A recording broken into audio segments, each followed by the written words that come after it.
Hello student, welcome to study of commerce. आज इस video में हम बात करने वाले हैं एक्सेल के कुछ शॉर्टकट्स की। तो हमारी जो कंप्यूटराइज्ड अकाउंटिंग वाली प्लेलिस्ट है उसमें मैं ये एक और वीडियो ऐड करने जा रही हूँ।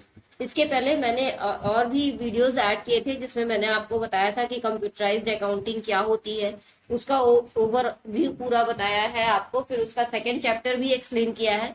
फिर इलेक्ट्रॉनिक स्प्रेडशीट या फिर हम कह सकते हैं कि एप्लीकेशंस ऑफ इलेक्ट्रॉनिक स्प्रेडशीट का जो चैप्टर है वो भी मैंने डिस्कस किया है, जिसमें मैंने आपको एक्सेल के बारे में डिटेल में बताया हुआ है। तो वो सारे वीडियोस आप देख लीजिएगा, फिर ये वाला वीडियो देखने आइएगा तो आपका कॉन्सेप्ट ज्यादा अच्छे से क्लियर होगा। तो बहुत से स्टूडेंट रिक्वेस्ट कर रहे थे कि मैम कुछ एक्सेल के शॉर्टकट्स भी बता दीजिए। तो वैसे तो एक्सेल में बहुत ज्यादा शॉर्टकट्स होते हैं, तो हम जो बहुत ज्यादा यूज में आते हैं और बहुत ज्यादा मतलब हम लोग जो फेमस शॉर्टकट्स हैं वो हम इस वीडियो में डिस्कस करने जा रहे हैं। ठीक है, तो चलिए स्टार्ट करते हैं। वीडियो अगर पसंद आएगा तो लाइक कर दीजिएगा, चैनल को सब्सक्राइब कर दीजिएगा आगे की और वीडियोस देखने के लिए। और कोशिश करिएगा कि ज्यादा से ज्यादा स्टूडेंट को शेयर करिए ताकि ज्यादा से ज्यादा स्टूडेंट बेनिफिट उठा सके। ठीक है, तो चलिए स्टार्ट करते हैं। सबसे पहले बात करते हैं कि माइक्रोसॉफ्ट एक्सेल या एमएस एक्सेल क्या होता है। तो बेसिकली एमएस एक्सेल एक इलेक्ट्रॉनिक स्प्रेडशीट है जिसमें बहुत सारी रोज और कॉलम्स होते हैं, और इन्हीं रोज और कॉलम्स का यूज करके हम अपने डेटा को ऑर्गेनाइज करते हैं, ग्राफिकली रिप्रेजेंट करते हैं अपने डेटा को, और कई तरह के कैलकुलेशंस हम परफॉर्म करते हैं। ठीक है, चलिए अब बेसिक शॉर्टकट्स देखते हैं एक्सेल के। These are the shortcuts that are used to perform some basic task. तो कुछ बेसिक टास्क करने के लिए जो शॉर्टकट्स यूज होते हैं, जैसे हेल्प ओपनिंग करनी हो, अंडू करना हो, कोई काम करके बैक आना हो, या रिडू करना हो, या लास्ट एक्शन, या मैनी मोर। तो जो बेसिक शॉर्टकट्स होते हैं वो हम इसमें डिस्कस करेंगे। चलिए, तो पहला शॉर्टकट है आपका F1। तो कीबोर्ड की जो फंक्शन कीज होती हैं F1, F2, F3, उसी में से जो F1 की है अगर आप उसको प्रेस करते हो एक्सेल में तो आपका हेल्प जो है, हेल्प का ऑप्शन खुल जाता है। फिर आप कोई भी क्वेश्चन आस्क करके अपनी हेल्प ले सकते हो। ठीक है, उसके बाद है control plus Z. Control plus Z से हमारा लास्ट एक्शन अंडू हो जाता है। जैसे हमने कोई गलती कर दी और हम वन स्टेप बैक आना चाहते हैं तो उसके लिए हम कंट्रोल प्लस जेड प्रेस करते हैं। उसी तरीके से रीडू करने के लिए मतलब हमने कंट्रोल प्लस जेड करके हम बैक आ गए, लेकिन हमको फिर उसी सिचुएशन में जाना है तो उसके लिए कंट्रोल प्लस वाई प्रेस किया जाता है। ठीक है, to redo the last action उसके लिए हमें कंट्रोल प्लस वाई हम प्रेस करते हैं।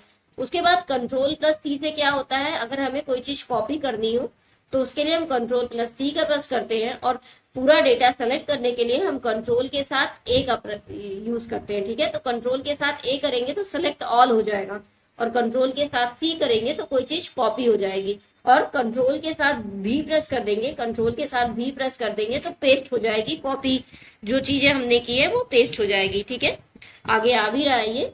F4 से क्या होता है, to repeat the last action. Last action को रिपीट करने के लिए हम अगर F4 फंक्शन की प्रेस कर देते हैं तो हमारा लास्ट एक्शन रिपीट हो जाता है। ठीक है, अब कंट्रोल प्लस एक्स से क्या होता है, इससे हम कोई भी डेटा जो सेलेक्ट किए हैं उसको कट कर सकते हैं उस जगह से। ठीक है, फॉर एग्जाम्पल यहाँ पे टू कट लिखा है, इसको मैं यहाँ कंट्रोल प्लस एक्स इसको पहले सेलेक्ट कर लूंगी कंट्रोल ए से, फिर कंट्रोल एक्स प्रेस करके कट कर लूंगी और फिर यहाँ पे उसको पेस्ट कर दूंगी कंट्रोल के साथ वी प्रेस करके। तो ऐसे यूज होता है। ठीक है, तो बेसिकली ये प्रैक्टिकल करने पे ज्यादा क्लियर होता है।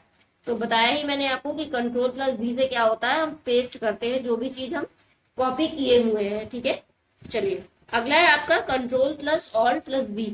तो कंट्रोल ऑल्ट और बी तीनों को एक साथ जब प्रेस करते हैं तो हमें डिस्प्ले करता है पेस्ट स्पेशल डायलॉग बॉक्स, कि हम किस तरीके से अपने कॉपी डेटा को पेस्ट करना चाहते हैं, उसकी केवल वैल्यू को पेस्ट करना चाहते हैं, कि उसके फॉर्मूले को पेस्ट करना चाहते हैं, या उसके टेक्स्ट को पेस्ट करना चाहते हैं, किस फॉर्मेट में हम पेस्ट करना चाहते हैं अपने डेटा को।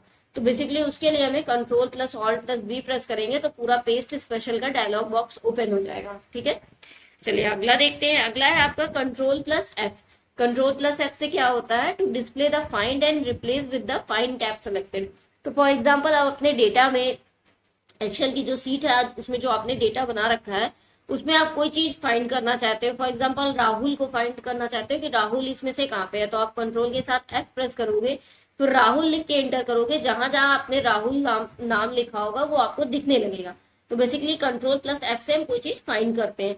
उसी तरीके से कंट्रोल प्लस एच से क्या होता है, हम कोई चीज रिप्लेस करते हैं। फॉर एग्जाम्पल आपको राकेश लिखना था और आपने राहुल लिख दिया, तो आप कंट्रोल प्लस एच प्रेस करोगे और राहुल की जगह राकेश लिख करके उसको रिप्लेस कर दोगे, ठीक है। तो to display the find and replace with the replace tab selected, तो कोई चीज रिप्लेस करना हो तो उसके लिए कंट्रोल प्लस एच प्रेस करके हम एक साथ पूरे डेटा का जो है रिप्लेस कर सकते हैं, ठीक है। चलिए अगला है आपका control plus shift plus F4। Control plus shift plus F4 क्या होता है, फाइंड द प्रीवियस मैच। अगर आप प्रीवियस मैच फाइंड आउट करना चाहते हैं तो उसके साथ ये तीनों कीज एक साथ प्रेस करेंगे, कंट्रोल की, शिफ्ट की और F4 फंक्शन की, ठीक है। उसके बाद है shift plus F4। Shift plus F4 से क्या होता है, नेक्स्ट मैच को फाइंड करने के लिए हम शिफ्ट प्लस F4 का यूज करते हैं। अब ऑल्ट प्लस F1 से क्या होता है, ऑल्ट प्लस F1 से हम इंसर्ट करते हैं इमीडिएट चार्ट। तो इमीडिएट चार्ट को इंसर्ट करने के लिए हम ऑल्ट के साथ F1 प्रेस करते हैं। चलिए आगे देखते हैं। अब F11 से क्या होता है, F11 से हम चार्ट को इंसर्ट करते हैं नई शीट में। तो फॉर एग्जांपल हमने एक शीट में डेटा बना रखा है, हम चाहते हैं दूसरी शीट में हमारा चार्ट इंसर्ट हो जाए, तो उसके लिए हम F11 प्रेस करेंगे तो न्यू शीट में हमारा डेटा इंसर्ट हो जाएगा, ठीक है। उसके बाद है control plus shift plus L. तो जब हमें टॉगल ऑटो फिल्टर चाहिए होता है तो उसके लिए हम कंट्रोल प्लस शिफ्ट के साथ एल प्रेस कर देते हैं तो टॉगल ऑटो फिल्टर ओपन हो जाता है, ठीक है। नेक्स्ट है आपका alt plus arrow down button. तो फिल्टर को एक्टिवेट करने के लिए ऑल्ट के साथ हम एरो डाउन बटन प्रेस करते हैं। नेक्स्ट है आपका कंट्रोल प्लस टी या फिर कंट्रोल प्लस एल, जिससे हम क्या करते हैं, टेबल को क्रिएट करते हैं, ठीक है। उसके बाद अगर हम टेबल रो को सेलेक्ट करना चाहते हैं तो शिफ्ट के साथ स्पेस को प्रेस करते हैं तो वो सेलेक्ट हो जाता है।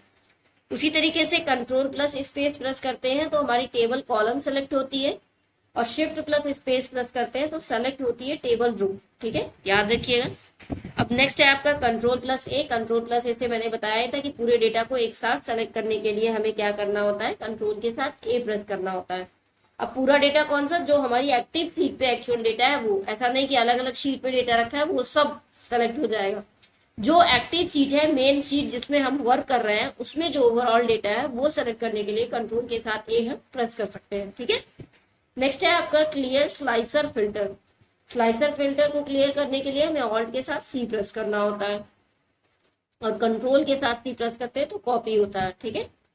अब रन करना है स्पेलिंग चेक, तो उसके लिए F7 प्रेस कर देंगे तो स्पेलिंग चेक रन होने लगेगा।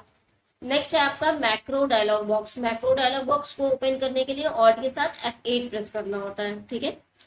चलिए नेक्स्ट है आपका open VBA editor. VBA editor को ओपन करने के लिए ऑल्ट के साथ F11 प्रेस करना होता है। उसके बाद है डुप्लीकेट ऑब्जेक्ट या फॉर्मूला या टेक्स्ट प्रेस, उसके लिए हमें क्या करना होता है, कंट्रोल के साथ डी प्रेस करना होता है। डी से डुप्लीकेट हो जाएगा, तो डुप्लीकेट ऑब्जेक्ट क्रिएट करना हो, फॉर्मूला या टेक्स्ट क्रिएट करना हो तो कंट्रोल के साथ डी प्रेस कर देंगे तो वो हो जाएगा। अब नेक्स्ट है ऑल्ट। सिंगल ऑल्ट प्रेस करते हैं तो स्नैप टू ग्रिड हो जाता है, ठीक है। अब कोई ऑब्जेक्ट आप हाइड या शो करना चाहते हैं तो उसके लिए कंट्रोल प्लस 6 प्रेस करते हैं। हाइड करना चाहते हैं कंट्रोल प्लस 6 प्रेस कर दीजिए, हाइड हो जाएगा। फिर से शो करना चाहते हैं तो कंट्रोल के साथ 6 प्रेस कर दीजिए, शो हो जाएगा। तो दोनों के लिए कंट्रोल प्लस 6 ही यूज होता है। अब ऑल्ट के साथ हम अगर कॉमा प्रेस करते हैं तो क्या होता है, open modify cell style dialog box, ठीक है। चलिए अगला देखते हैं। अब हमें अगर राइट क्लिक मेनू शो कराना है तो उसके लिए शिफ्ट प्लस F10 प्रेस करते हैं। कंट्रोल मेन्यू को डिस्प्ले करना है तो ऑल्ट स्पेस देते हैं, ठीक है। ऑल्ट के साथ हम स्पेस प्रेस कर देते हैं। चलिए ये तो आपके बेसिक फॉर्मूले थे। अब हम कुछ एक्सेल वर्कशीट देखते हैं, शॉर्टकट कीज। वर्कशीट में कौन कौन सी शॉर्टकट कीज है, ठीक है। तो the worksheet is the collection of cells where you can store and manipulate data.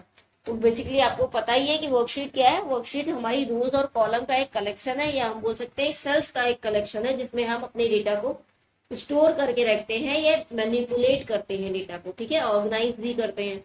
By default every worksheet contains at least one worksheet in it. तो बाय डिफॉल्ट क्या होता है, हर एक वर्कबुक में एक वर्कशीट होती है, ठीक है। It is easier to organise and locate information in your workbook by using multiple worksheet then working with huge data. तो अगर हमारा डेटा बड़ा है तो हम इजिली आसानी से उसको ऑर्गेनाइज कर सकते हैं वर्कबुक में, क्योंकि हमें मल्टीपल वर्कशीट हम क्रिएट कर सकते हैं, ठीक है। चलिए तो शॉर्टकट्स देखते हैं वर्कशीट के लिए। तो अगर हमें नई वर्कशीट इंसर्ट करनी है तो शिफ्ट के साथ F11 प्रेस करना होगा। अगर हमें नेक्स्ट वर्कशीट पे जाना है तो कंट्रोल के साथ पेज डाउन प्रेस करना होगा। प्रीवियस वर्कशीट पे फिर से आना है तो कंट्रोल के साथ पेज अप प्रेस करना होगा। ये सारी कीज आपकी कीबोर्ड में बनी हुई है, आप देखेंगे तो पता चलेगा। नेक्स्ट है आपका ऑल्ट के साथ OHR प्रेस करते हैं तो करंट वर्कशीट हमारी रीनेम होने लगती है, ठीक है। वैसे तो F2 से भी हमारी वर्कशीट रीनेम होने लगती है। नेक्स्ट है आपका Alt+E+L, करंट वर्कशीट को डिलीट करने के लिए यूज होता है। नेक्स्ट है आपका Alt+E या फिर ऑल्ट के साथ M प्रेस करेंगे तो हमारी मूव करने लगेगी करंट वर्कशीट, ठीक है। मतलब कि शीट 1 2 3 है तो आप चाहते हो कि 3 1 2 के बीच में आ जाए तो वो मूव करने के लिए है, ठीक है। नेक्स्ट है आपका शिफ्ट के साथ F6 या सिंगल F6 प्रेस करते हैं तो move between the worksheet ribbon task pane and zoom control in a worksheet that has been split, तो जो चीजें स्प्लिट हो गई हैं वो भी मूव करने लगती है, ठीक है। नेक्स्ट है आपका select adjacent worksheet, adjacent worksheet को सेलेक्ट करना है तो control shift+ page up and page down, जो आप करना चाहें उससे आप करके शिफ्ट कंट्रोल सेलेक्ट कर सकते हैं, ठीक है। उसके बाद हम कंट्रोल के साथ क्लिक करते हैं तो कंट्रोल+क्लिक प्रेस करते हैं तो सेलेक्ट नॉन एडजेसेंट वर्कशीट, तब हमारी नॉन एडजेसेंट वर्कशीट सेलेक्ट होती है। लेकिन कंट्रोल के साथ शिफ्ट प्रेस करते हैं तो एडजेसेंट वर्कशीट सेलेक्ट हो जाती है। अब स्क्रॉल लॉक टॉगल को करने के लिए स्क्रॉल प्रेस करना होता है, टॉगल को फुल स्क्रीन करने के लिए कंट्रोल+शिफ्ट+F1 प्रेस करना होता है। कोई चीज प्रिंट करना है तो उसके लिए कंट्रोल के साथ P प्रेस करना होता है, ठीक है। तो कॉपी के लिए कंट्रोल+C, पेस्ट के लिए कंट्रोल+V और प्रिंट के लिए कंट्रोल+P। नेक्स्ट है आपका कंट्रोल+F2, कंट्रोल+F2 प्रेस करते हैं तो प्रिंट प्रीव्यू विंडो हमारा ओपन हो जाता है, ठीक है। फॉर एग्जाम्पल कोई चीज प्रिंट करने से पहले उसका प्रीव्यू देखना चाहते हैं तो उसके लिए हम क्या करेंगे, कंट्रोल के साथ F2 प्रेस करेंगे, पहले प्रीव्यू देखेंगे, फिर कंट्रोल+P प्रेस करके उसका प्रिंट निकालेंगे।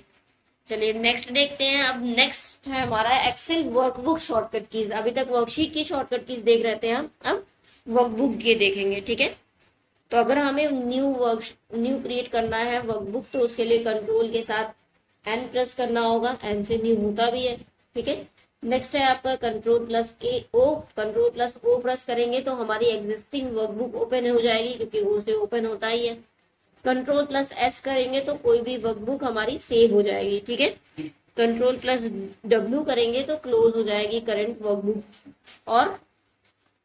और कंट्रोल के साथ F4 प्रेस करेंगे तो हमारा एक्सेल एप्लीकेशन क्लोज हो जाएगा। तो ट्राई कर सकते हैं आप, कंट्रोल के साथ F4 प्रेस करके पूरा एक्सेल हमारा क्लोज हो जाएगा। अगला है आपका कंट्रोल+पेज डाउन, इससे क्या होता है हम नेक्स्ट शीट में मूव कर जाते हैं। और कंट्रोल के साथ पेज अप प्रेस करते हैं तो हम प्रीवियस शीट में मूव कर जाते हैं। तो नेक्स्ट के लिए पेज डाउन होता है, प्रीवियस के लिए पेज अप होता है। कंट्रोल के साथ A प्रेस करते हैं तो to go to the data tab, data tab में जाने के लिए कंट्रोल के साथ A प्रेस करते हैं। और वैसे हम कंट्रोल के साथ A प्रेस करते हैं सभी डेटा को सेलेक्ट करने के लिए, ठीक है। कंट्रोल के साथ W प्रेस करते हैं तो क्या होता है, to go to the view tab, view tab में जाना हो तो कंट्रोल के साथ W प्रेस करते हैं। फॉर्मूला टैब में जाना हो तो ऑल्ट के साथ M प्रेस करते हैं। तो बेसिकली ये सारी चीजें आपको याद करनी नहीं है, जितना आप प्रैक्टिकल करोगे ना तो अपने आप ही आपको शॉर्टकट याद हो जाएगा, क्योंकि आप प्रैक्टिकल में शॉर्टकट का यूज करो तो उससे चीजें याद हो जाती हैं, ठीक है। नेक्स्ट है आपका Alt+M से फॉर्मूला टैब होता है, कंट्रोल+Z से क्या होता है, अंडू होता है, कंट्रोल+Y से रिडू होता है। तो हम लोगों ने पहले ही पढ़ लिया, ठीक है। तो आई होप आपको समझ में आ गया होगा। अगर नहीं याद होता है तो आप 2-3 बार ये वीडियो देख लीजिएगा, एटलीस्ट कुछ चीजें तो आपको याद हो ही जाएंगी, ठीक है। तो चलिए वीडियो अगर पसंद आएगा तो लाइक कर दीजिएगा, कोई डाउट हो तो आप कमेंट करके पूछ सकते हैं, और ऐसे ही और वीडियोस देखने के लिए चैनल को सब्सक्राइब कर दीजिएगा, ज्यादा से ज्यादा शेयर करिएगा ताकि और ज्यादा स्टूडेंट इसका बेनिफिट उठा सकें, ठीक है। Thanks for watching.